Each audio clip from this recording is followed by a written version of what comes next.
Em nome do Pai, do Filho e do Espírito Santo. Amém. Doutrina católica, tradição e magistério. Meditação. Os 6 pecados contra o Espírito Santo. Os pecados mortais, que são pecados graves, nos afastam de Deus e nos levam ao inferno. Somente através de uma boa e sincera confissão é que somos perdoados. Para se fazer uma boa confissão, é preciso ter fé que o Padre tem o poder de absolver-te, poder este dado pelo próprio Jesus Cristo. Àqueles a quem perdoardes os pecados, ser-lhes-ão perdoados. Àqueles a quem os retiverdes, ser-lhe-ão retidos. São João 20, 23. É preciso também estar arrependido de ter pecado e prometer nunca mais fazê-lo novamente. Os pecados veniais, que são pecados leves, como por exemplo uma pequena mentira que não prejudique ninguém, uma gulodice que não traga prejuízos sérios à saúde, e etc., também nos afasta de Deus, mas não merecemos o inferno por causa deles, porque são culpas leves. Se morrermos com pecados veniais, iremos pagar nossa culpa no purgatório e depois iremos ao céu. Sendo Deus puríssimo, inadmissível que se fique em sua divina presença com alguma mancha por menor que seja. Os pecados veniais são perdoados rezando-se um ato de contrição ou com arrependimento praticando um outro ato de piedade. Mas, no entanto, por causa do alto grau de malícia que existe em alguns tipos de pecados, recebem um outro tipo de qualificação. Como, por exemplo, pecados que bradam aos céus e clamam a Deus por vingança. Homicídio voluntário, por exemplo. Mas hoje, em especial, iremos tratar dos pecados contra o Espírito Santo, para os quais não há perdão. Segundo Santo Tomás de Aquino, o pecado contra a bondade de Deus chama-se pecado contra o Espírito Santo, porque das 3 pessoas divinas é o Espírito Santo a quem costumamos chamar de amor. Enquanto Deus Pai é o Todo-Poderoso, pecado por fraqueza, e o Filho é a palavra sabedoria, pecado por ignorância. Sendo assim, o pecado contra o Espírito Santo seria como uma doença incurável, já que fecha as portas da alma para o próprio remédio que poderia lhe dar a salvação, a misericórdia de Deus. Como Deus poderá perdoar alguém que não quer ser perdoado? Ora, a blasfêmia contra o Espírito Santo é o pecado cometido pelo homem, que reivindica seu pretenso direito de perseverar no mal, em qualquer pecado, e recusa por isto mesmo a redenção. O homem fica fechado no seu pecado, tornando impossível da sua parte a própria conversão e também, consequentemente, a remissão dos pecados, que considera não essencial ou não importante para a sua vida. Santo Tomás de Aquino responde que se trata de um pecado imperdoável por sua própria natureza, porque exclui aqueles elementos graças aos quais é concedida a remissão dos pecados.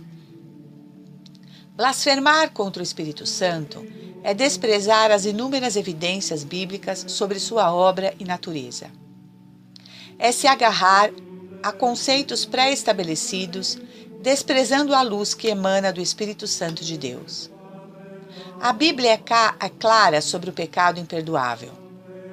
Blasfemar contra o Espírito Santo é desprezar as abundantes evidências que temos à nossa disposição. Só blasfema contra o Espírito Santo quem resiste contra o poder de Deus revelado em suas palavras e obras e os atribui ao inimigo. A condenação é esta: a luz veio ao mundo, e os homens amaram mais as trevas do que a luz, porque as trevas deles eram más. João 3,19. O pontificado do Papa São Pio X, de 1903 a 1914, em seu Catecismo Maior, ensinou que são 6 os pecados contra o Espírito Santo. O pecado contra o Espírito Santo consiste na rejeição da graça de Deus. É a recusa da salvação. Implica numa rejeição completa à ação, ao convite e à advertência do Espírito Santo. Vamos então a eles. Os pecados contra o Espírito Santo são 6, e chamam-se estes pecados, particularmente pecados contra o Espírito Santo, porque se cometem por pura malícia, o que é contrário à bondade que se atribui ao Espírito Santo. Terceiro Catecismo da Doutrina Cristã de São Pio X. Primeiro, desespero de salvação. Ocorre quando a pessoa já pecou tanto que entra em desespero, achando que não há mais salvação para ela. Fica convencida de que não há mais solução e que seu destino é o inferno.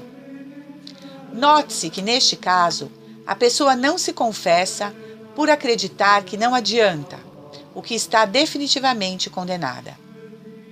Segundo, presunção de salvação sem merecimento. Ocorre quando a pessoa se acha muito virtuosa, que pensa que já está no céu e por isso, por mais que se possa ter feito algum pecado, Deus lhe perdoará. Implica num sentimento de orgulho, achando de que está salva pelo que já fez na vida. Note-se que, neste caso, a pessoa não se confessa porque acha desnecessário, acredita que já está salva. Terceiro, negar a verdade conhecida como tal. Ocorre quando a pessoa se julga dona da verdade e por isso não aceita as verdades da fé por puro orgulho. Note-se que, neste caso, a pessoa não se confessa porque acha que está certa e que não há nada a se confessar, nem considera o pecado de duvidar as verdades da fé ou mesmo negar as verdades da fé. A pessoa acha que está certa e que essa certeza é absoluta. Considera que sabe mais do que a própria Igreja e com isso nega que o Espírito Santo auxilia o sagrado magistério da Igreja. Quarto, inveja da graça fraterna. Ocorre quando a pessoa tem inveja da graça que Deus dá a outrem. O invejoso irrita-se porque o seu próximo conseguiu algo de bom e por isso revolta-se contra Deus. É o caso de Caim e Abel. Caim matou Abel por inveja. Note-se que, neste caso, a pessoa não se confessa porque está revoltada contra Deus e não há arrependimento em seu coração. Quinto, a obstinação no pecado. É quem peca não por fraqueza, mas por malícia. Peca não porque simplesmente teve tentação, mas porque ama pecar. Ora, se ama pecar, não se confessa, porque quer continuar no pecado. Sexto, a impenitência final. Não é difícil de entender este pecado, pois uma pessoa que vem pecando a vida inteira, no final de sua existência, continua sendo impenitente e não arrependido de tudo o que fez de mal. É a suprema e final rejeição a Deus. Mesmo estando no fim da vida e sabendo que vai morrer, a pessoa não quer mudar de vida. Esta não se confessa porque rejeita Deus até nesta hora extrema.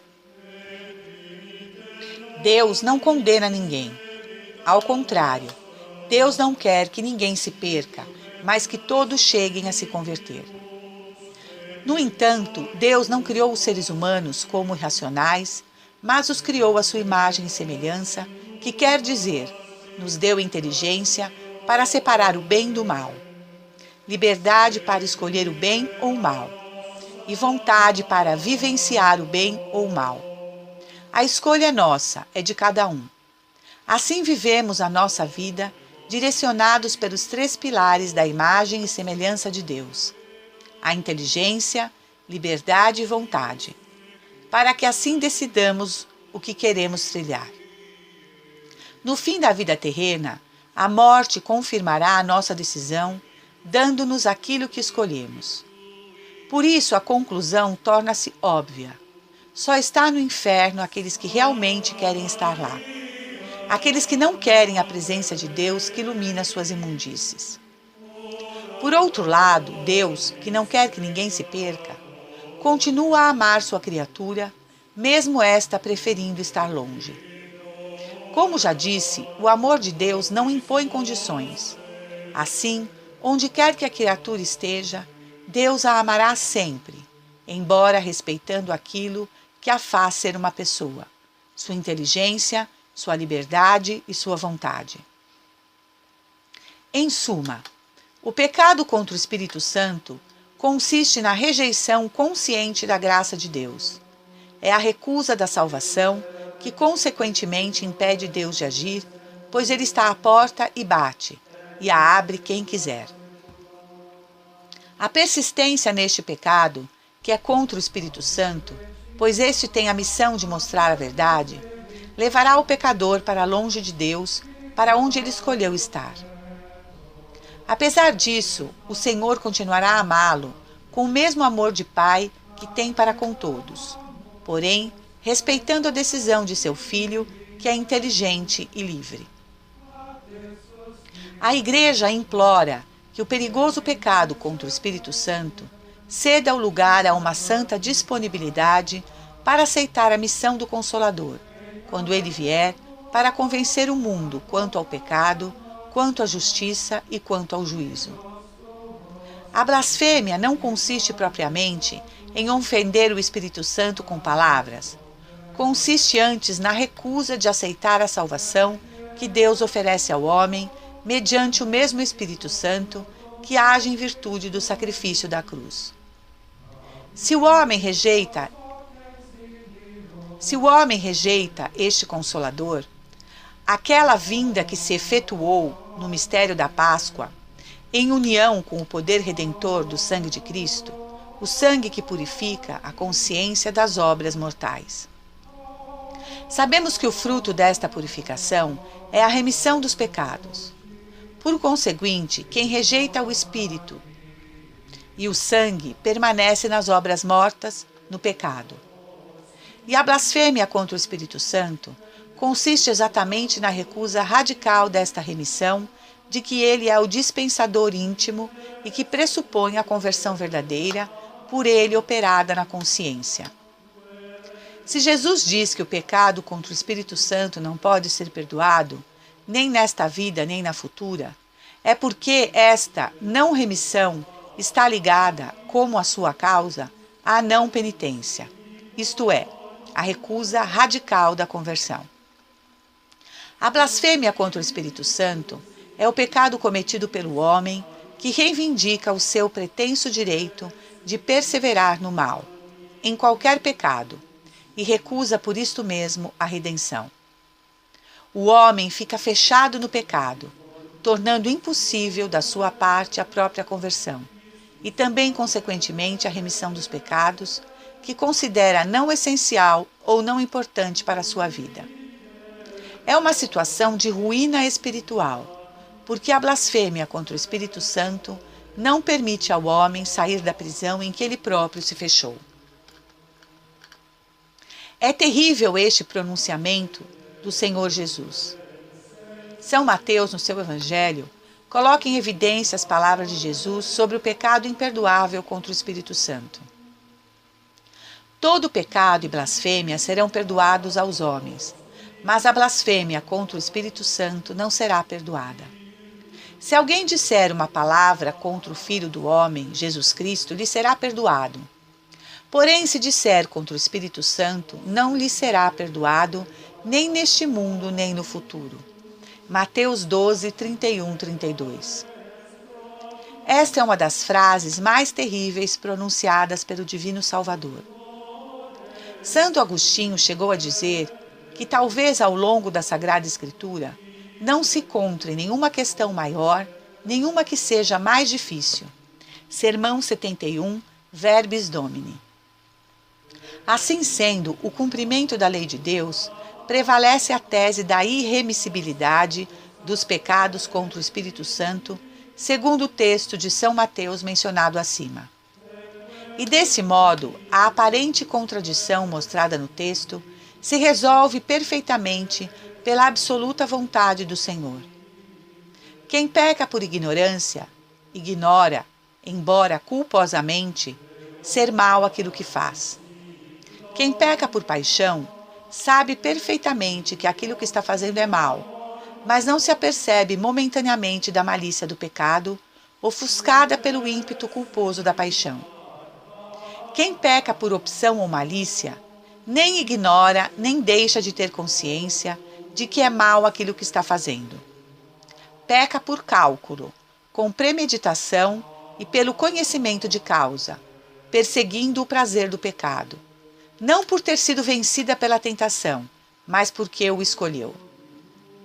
Num mundo que se afastou de Deus por ignorância, movido pelas paixões ou por firme e decidida opção pelo mal, malícia certa, é sempre oportuno reavivar na memória e divulgar com plena disponibilidade a noção do pecado, a qual, como dizia o Papa Pio XII, o mundo havia perdido já em seu pontificado.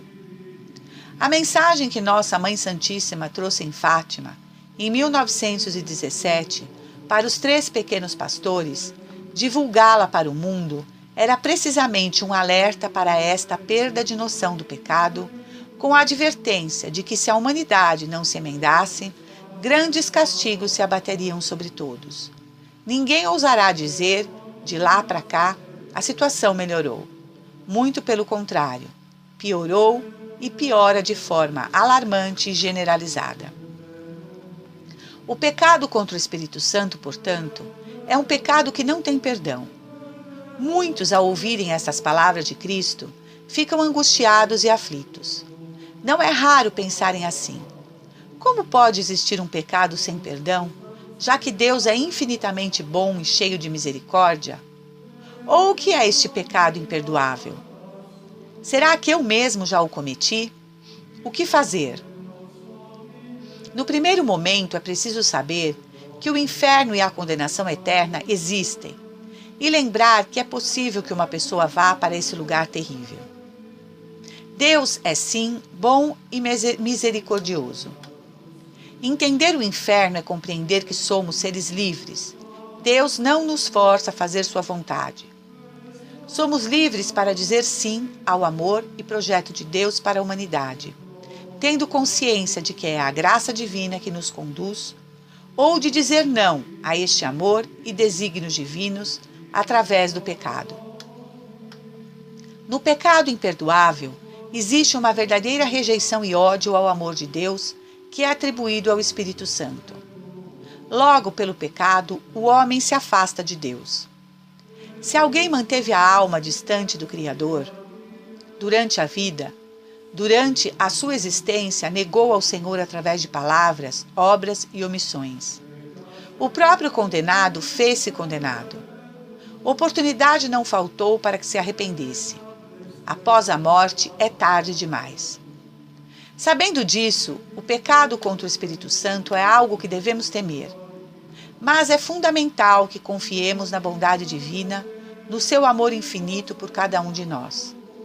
Essa confiança no amor de Deus nos afastará deste terrível pecado. O arrependimento e o sincero desejo de pedir perdão a Deus pelos pecados cometidos é um sinal de que não se cometeu o pecado contra o Espírito Santo. Peçamos a Maria Santíssima a sua proteção, pois, ao contrário de Satanás, ela reconheceu o amor de Deus e o fez transparecer em toda a sua vida. Ao ponto de alguns santos dizerem que ela morreu de amor. Ensinai-nos, ó Virgem, a amar a Deus. Como pudemos ver, os pecados contra o Espírito Santo são pecados de pura malícia, não de fraqueza, ou seja, a vontade da pessoa está endurecida de tal forma que ela jamais se confessará porque não quer se confessar. Deus dá a todos a chance de se salvar e ir ao céu. Mas quem peca contra o Espírito Santo não quer sair da situação em que se encontra. Então Deus não pode salvar quem não quer se salvar. Ele não pode exercer sua misericórdia a quem não quer receber sua misericórdia. Por isso mesmo, não tem perdão. Louvado seja nosso Senhor Jesus Cristo. Salve Maria, viva Cristo Rei. Senhor, dai-nos a fortaleza dos mártires. Em nome do Pai, do Filho e do Espírito Santo. Amém.